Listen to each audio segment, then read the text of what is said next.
Hello doctors. ये मेरे यानी डॉक्टर समीन मंसूरी द्वारा डिजिटेलिस पुरपुरिया के माइंड रूब्रिक्स का पहला वीडियो है। Memory active.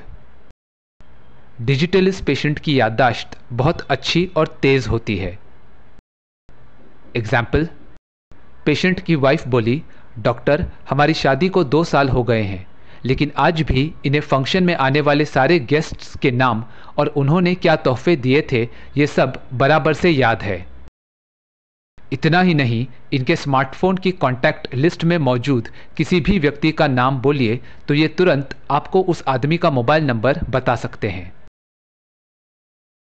Mental power increased. Mental power यानी मानसिक शक्ति जिसके बढ़ जाने के कारण डिजिटेलिस पेशेंट दिमागी तौर पर बहुत तेज हो जाता है। एग्जाम्पल, पेरेंट्स ने कहा, डॉक्टर हमारा बेटा 20 साल का है और स्टडीज में अच्छा रहा है, लेकिन अब वो पहले से ज़्यादा होशियार हो गया है।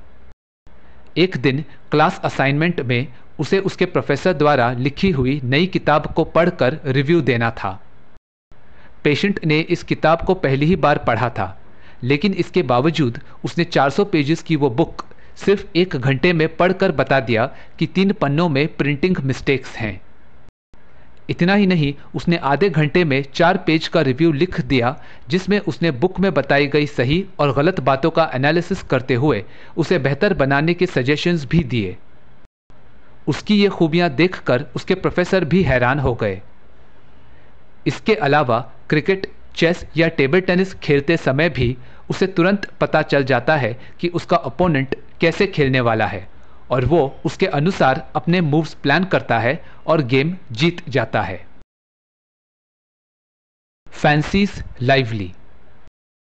फैंसी मतलब आपकी अपनी कल्पना से बनी सोच या कोई इमेज जो असलियत में सच नहीं है, लेकिन ये बात जानते हुए भी आपको वो काल्पनिक विचार अच्छा लगता है।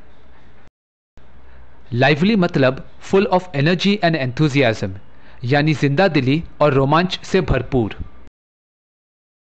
एग्जाम्पल, पेशेंट बोला, डॉक्टर मैं तो अक्सर ऐसा सोचता हूं कि मेरी बीमारी ठीक हो गई है और मैं खुशी से झूम रहा हूं।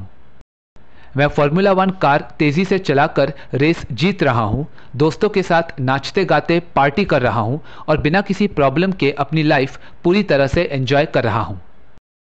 ऐसी मौज मस्ती भरी रोमांचक बातें सोचकर मुझे बहुत अच्छा लगता है। Delusions it were time to arise. यहां अराइज का मतलब सिर्फ नींद से जागना ही नहीं बल्कि कुछ अचीव करना भी है, जो डिजिटेलिस पेशेंट अपने लाइवली फैंसीज के कारण महसूस करता है। एग्जाम्पल, पेशेंट बोला, डॉक्टर अब तक मैं सिर्फ आराम कर रहा था, लेकिन अब मुझे लगता है कि वक्त आ गया है कि मैं आलस छोड़कर अपना बिजनेस सेटअप करूं और एक कामयाब इंसान बनूं।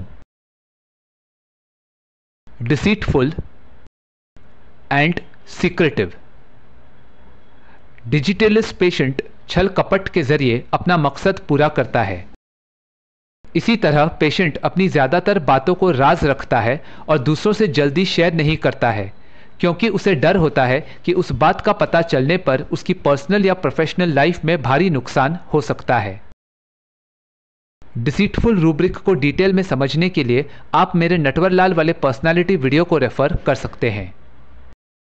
इसी तरह सीक्रेटिव वर्सेस रिजर्व्ड के डिफरेंसेस को समझने के लिए मेरे क्वेरी स्पेशल वीडियो पार्ट 6 को रेफर कीजिए। दोनों वीडियोस के लिंक्स डिस्क्रिप्शन में दिए गए हैं। लोक्वासिटी मेक्स स्पीचेस। डिजिटेलिस पेशेंट बहुत बातूनी होने के अलावा एक ओरेटर या स्पीकर की तरह बातें करता है, मानो वो भाषण दे रहा है। Excitement stammers when talking to strangers. Example, patient की मम्मी बोली, डॉक्टर मेरे 22 साल के बेटे को पता नहीं क्या हो गया है। जब कोई अजनबी व्यक्ति घर आता है तब ये उसे बात करने को लेकर बहुत उत्सुक हो जाता है, लेकिन बात करते समय वो हकलाने लगता है, जबकि जाने पहचाने लोगों से वो बिना हकलाए बात करता है। ये सुनकर पेशेंट, जो डॉक्टर से पहली बार मिल रहा था, बोला, हाँ डॉक्टर, मेरी मम्मी सच बोल रही है। Obstinate night. डिजिटलिस्ट पेशेंट रात के समय जिद्दी बन जाता है। एग्जाम्पल, पेरेंट्स ने कहा, डॉक्टर, हमारी 8 साल की बेटी का बर्ताव हमें समझ नहीं आता है। वो रात को 11 बजे आइसक्रीम खाने की जिद करने लगती है। अगर हम उसे समझाएं भी कि इस वक्त दुकानें बंद हो गई हैं, तो भी वो जिद करती रहती है और फाइनली आइसक्रीम ना मिलने पर रूठ कर अपने कमरे में चली जाती है। डिसोबीडियंस। इस शब्द का मतलब है जानबूझकर यानी इंटेंशनली किसी अथॉरिटी द्वारा दिए गए आदेश या बात को मानने से इनकार करना। एग्जाम्पल, पेशेंट का भाई बोला, डॉक्टर, ऑफिस रूल्स के अनुसार सबको सुबह 9 बजे रिपोर्ट करना होता है, लेकिन ये बात पेशेंट को पसंद नहीं आई और इसलिए वो जानबूझकर 10 बजे ऑफिस पहुंचता था। वो बॉस के साथ कोई बदतमीजी या झगड़ा नहीं करता था, लेकिन इन ऑफिस रूल्स को ना मानने के कारण ही उसके बॉस ने फाइनली उसे जॉब से निकाल दिया। Delusions seize insects. इंसेक्ट, इस शब्द के 2 मीनिंग्स हैं।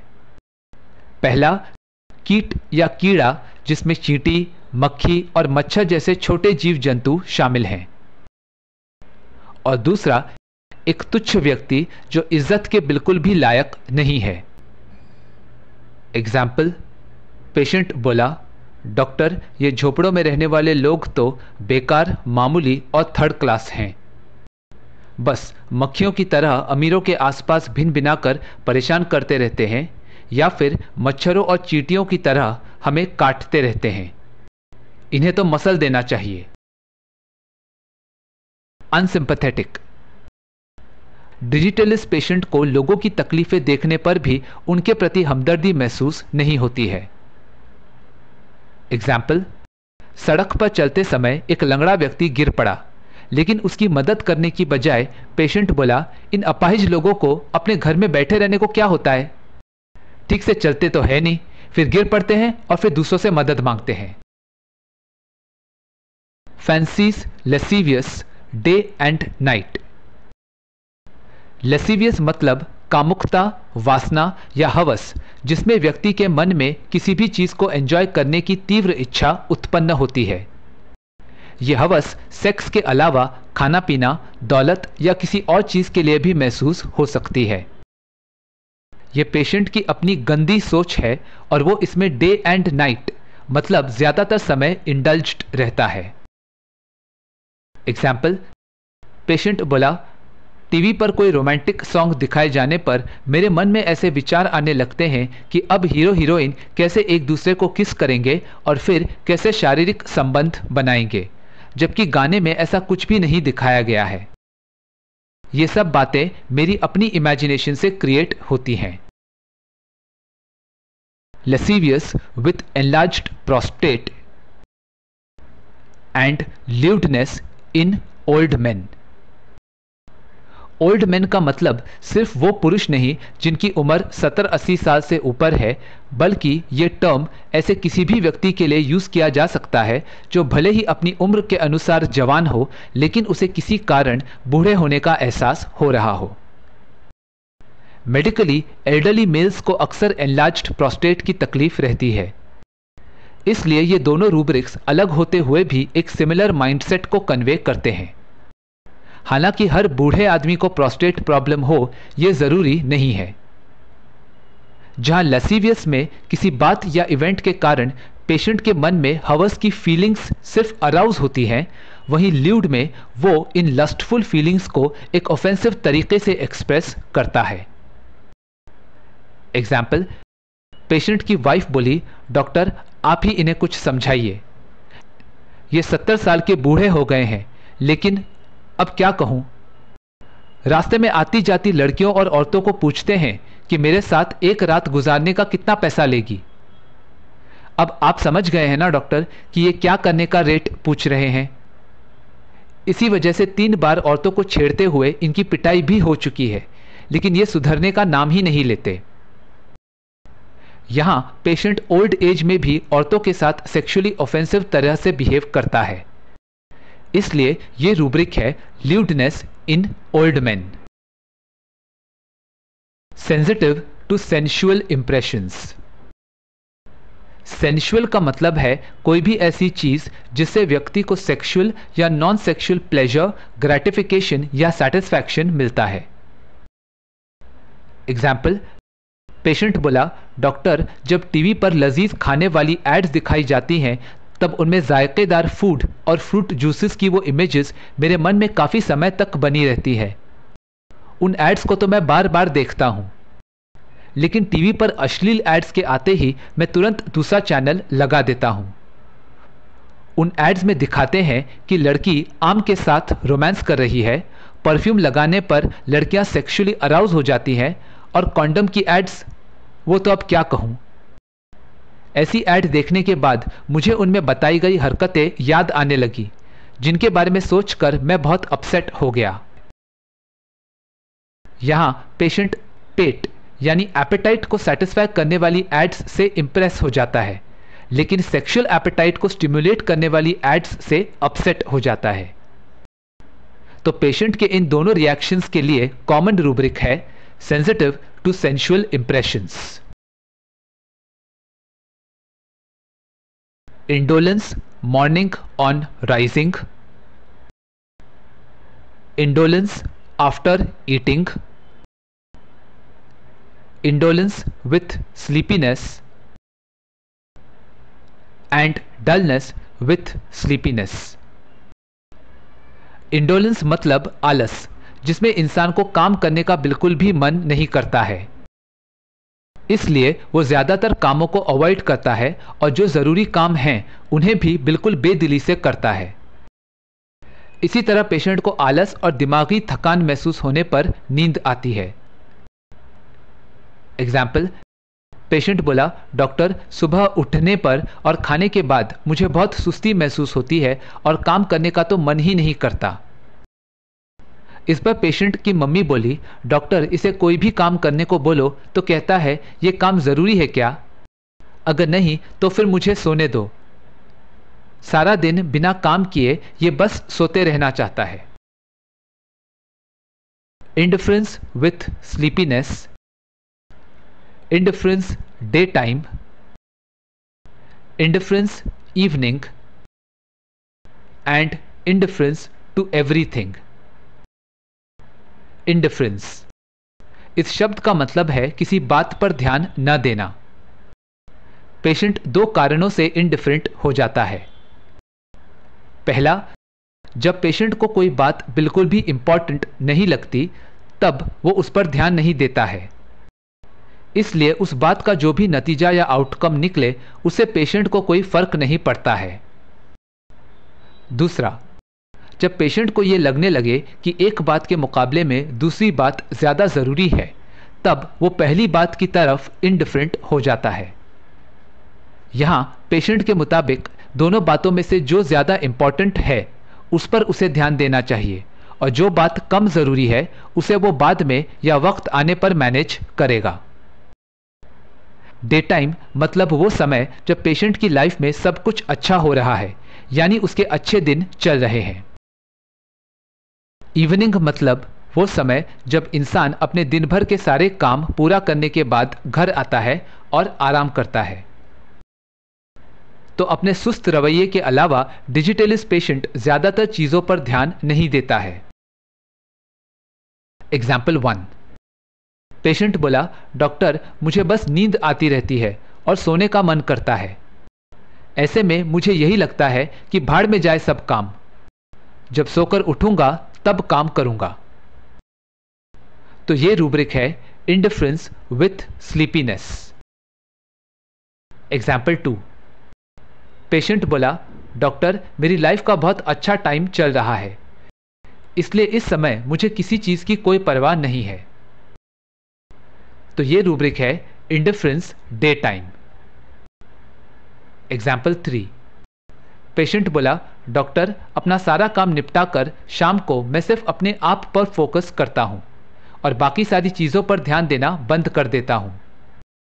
अगर मुझे ऑफिस का कोई पेंडिंग काम याद आता भी है तो मैं उसे इग्नोर करता हूँ, क्योंकि शाम के समय मेरे लिए अपनी लाइफ एंजॉय करना ज़्यादा ज़रूरी है। यहाँ स्पेसिफिकली शाम के वक्त पेशेंट सिर्फ खुद को प्रायोरिटी देता है और बाकी बातों को नज़रअंदाज कर देता है। इसलिए ये रूब्रिक है indifference evening. Delusions, he had not slept enough. Example, patient बोला, डॉक्टर 8 घंटे सोने के बाद भी मुझे लगता है कि मेरी नींद पूरी नहीं हुई है और मुझे 1 या 2 घंटे और सोना चाहिए, जिसके कारण मैं सुबह काफ़ी देर से उठने लगा हूँ। Elements from disappointment and disappointed love. तो डिजिटलिस्ट पेशेंट दूसरों से लव, केयर या किसी और चीज़ को एक्सपेक्ट करता है, लेकिन जब वो व्यक्ति पेशेंट की एक्सपेक्टेशंस को फुलफिल नहीं करता तब इस बात के कारण पेशेंट बीमार हो जाता है। Elements from debauchery.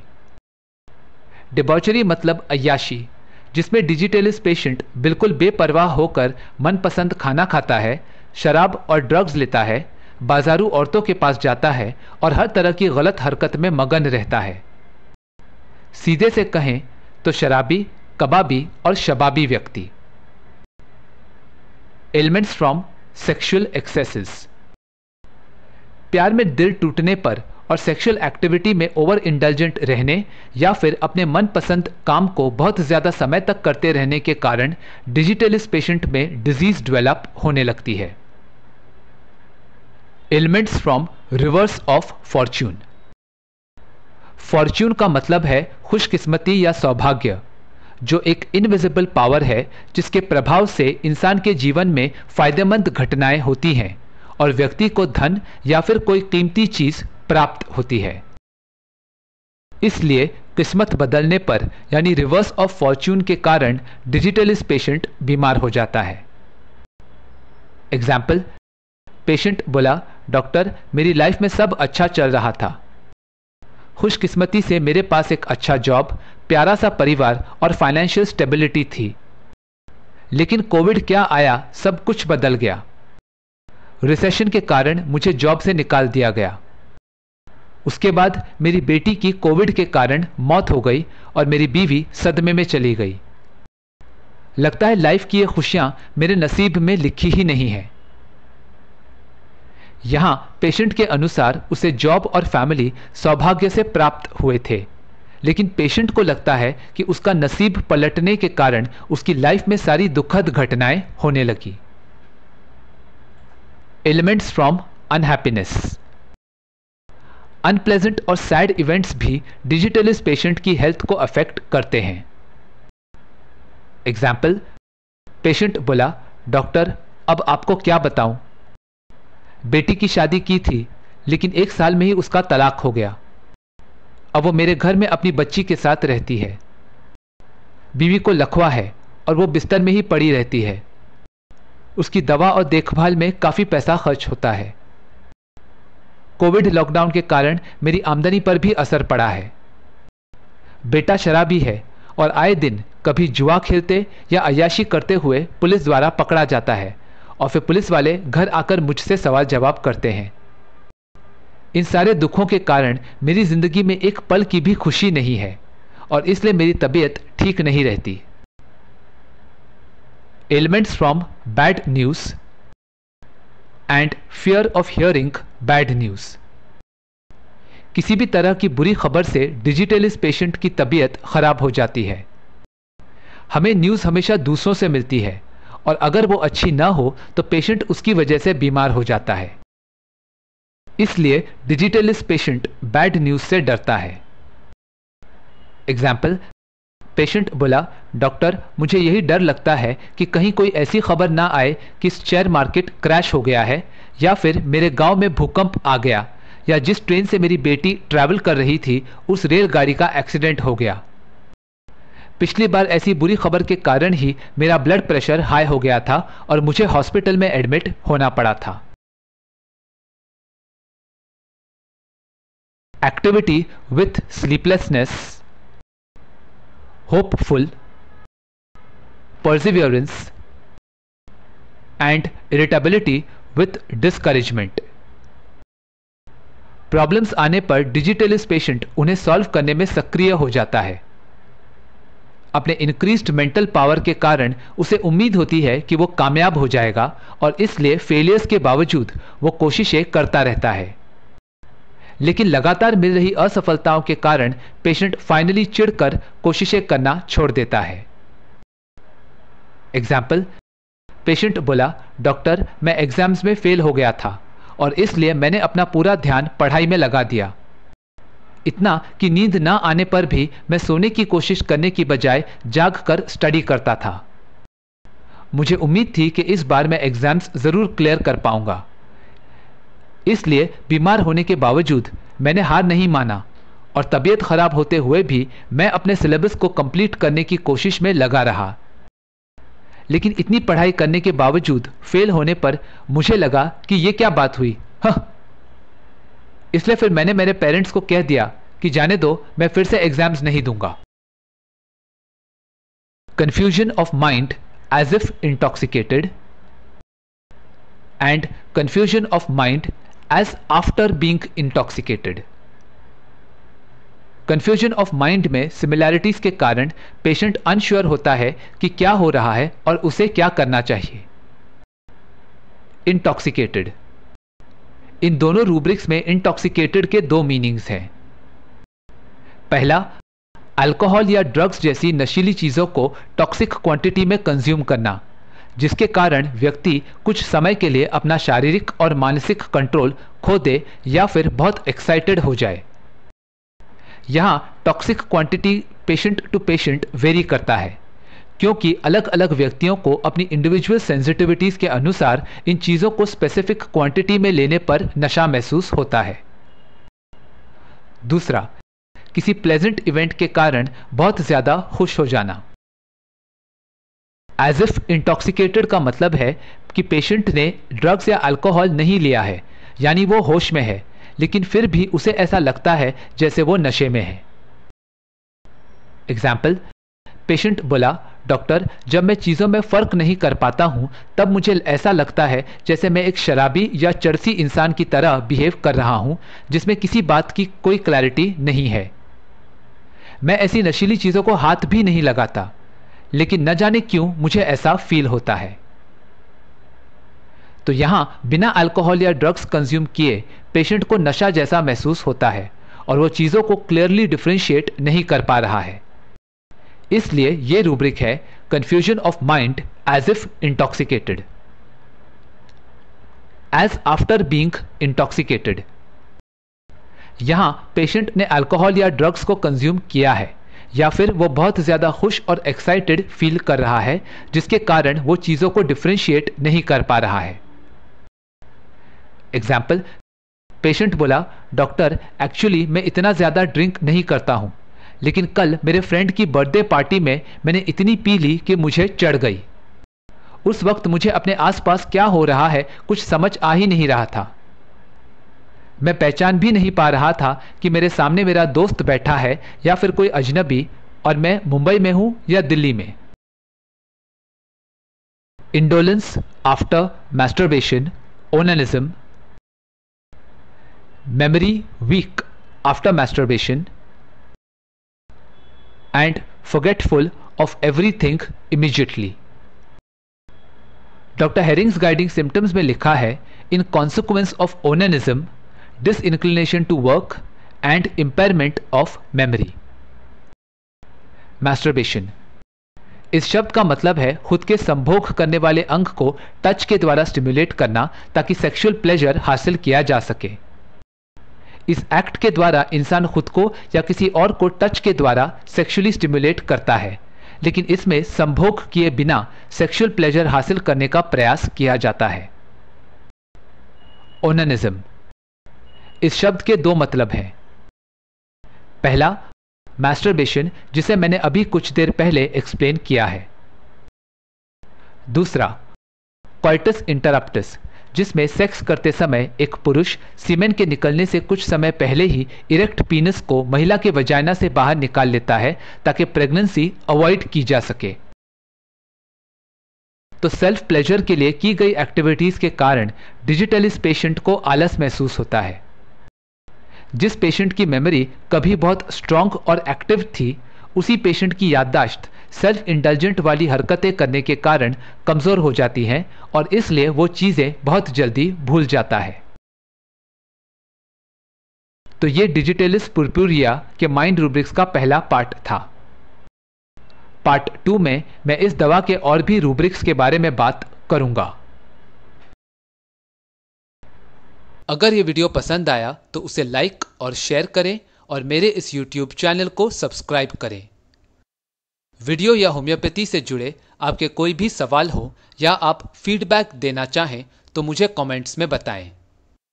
मैं आपके सवालों का जवाब देने की पूरी कोशिश करूंगा। Thank you for watching.